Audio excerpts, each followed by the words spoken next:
Contes clàssics. La marmita d'or. Als verds turons de l'illa d'Irlanda hi vivia un noi molt pobre que es deia Niall O'Leary. La casa d'en Niall queia a trossos, els pantalons li queien a pedaços i ja no sabia quant temps feia que no havia fet un àpat com cal. A les costelles del seu cavall esquelètic hi hauria pogut tocar uns bons ritmes si hagués volgut. Un bon dia, en Niall va decidir buscar alguna cosa de menjar. Era un noi optimista i esperava trobar un conill ben gustós o potser unes baies dolces i exquisides. Però, com solia passar-li, els conills eren massa ràpids i els ocells havien arribat molt abans que ell a les baies. A l'hora de dinar, en Niall O'Leary ja començava a desanimar-se. Va asseure sota un arbre per eixugar-se el front amb un mocador i llavors va sentir... Toc, toc, toc. Què caram deu ser, això? En Niall es va quedar ben quiet. Va parar l'orella. Toc, toc, toc. Ja hi tornava a ser. En Niall va fer un cop d'ull a l'herba que tenia al voltant i va trobar l'home més petit que havia vist mai, vestit de verd de cap a peus, que es donava cops a la sola d'una sabata. En Niall O'Leary es va fregar els ulls. Un follet! Un follet de veritat! Malgrat ser pobre, en Niall, com tots els irlandesos, sabia dues coses molt importants sobre els follets. Una era que sempre tenien una marmita d'or a prop.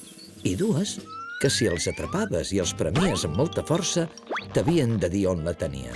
Sense fer soroll, en Niall es va aixecar i es va llançar sobre l'homenet. Quan la seva ombra gegant va creuar l'herba, el nan va mirar cap amunt i es va escapar. I en Niall es va donar un bon cop. El follet va arrencar a córrer i en Niall li va anar al darrere. Van pujar al turó, van creuar el riu, van travessar la barraca d'un granger espantat, van esmunyir-se per sota d'una tanca i en Niall s'hi anava acostant més i més fins que... Ja et tinc!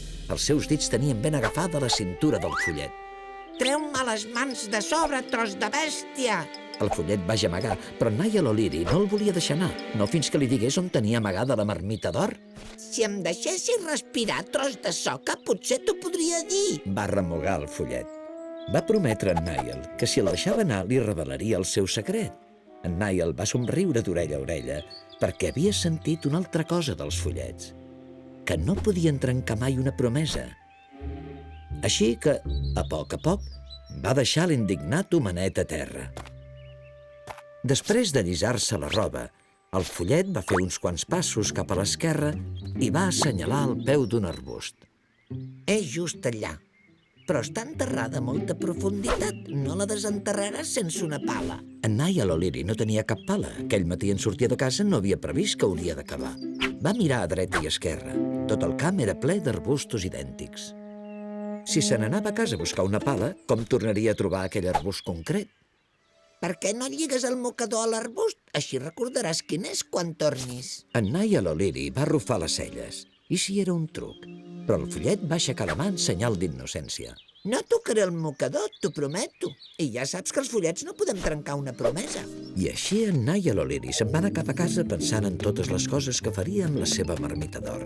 Roba nova, casa nova, la festa més gran que s'hagués fet mai al poble...